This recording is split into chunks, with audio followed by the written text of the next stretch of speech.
Hello everyone, welcome back to my channel. সবাইকে জানাই শুভ নববর্ষ। একটা নতুন বছর, একটা নতুন সকাল, একটা নতুন দিন এবং একটা নতুন কিছু শুরু করার আরেকটা সুযোগ। আজকে নববর্ষ, বাঙালির প্রাণের দিন। সবাই ভীষণ এনজয় করো, খুব খাওয়া দাওয়া করো, ভালোবাসায় থাকো, সবাইকে ভালো রেখো।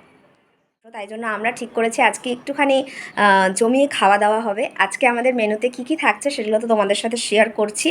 আর আজকে তোমাদের রিকোকে একটা নতুন কিছু মানে নতুনভাবে একটু সাজাবো ভেবেছি, নতুন কিছু করব, যেহেতু আজকে নববর্ষ। তাই জন্য তো কী করছি কী না করছি দেখতে থাকো। নববর্ষ স্পেশাল মটন কষা রান্না হচ্ছে আজকে। একটু সকাল সকাল রান্নাবান্না সব বসে গেছে।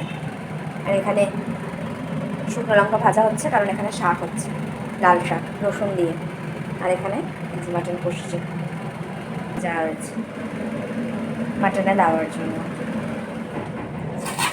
তোমাদের যেমন দেখিয়েছিলাম তখন এই যে মাংসটা বসে গেছিলো, আর এই যে মাটন কষা রেডি, বেশ সুন্দর লাগছে দেখতে। হচ্ছে আমাদের শাক ভাজা আর লঙ্কা ভাজা। শুধু মটন কষার পোলাওটাই কেন দেখাবো, শাকটাও দেখিয়ে দিই। শাক যদিও আমার অতটা প্রিয় না, তাও স্কুলের আচারের মতো লাগছে।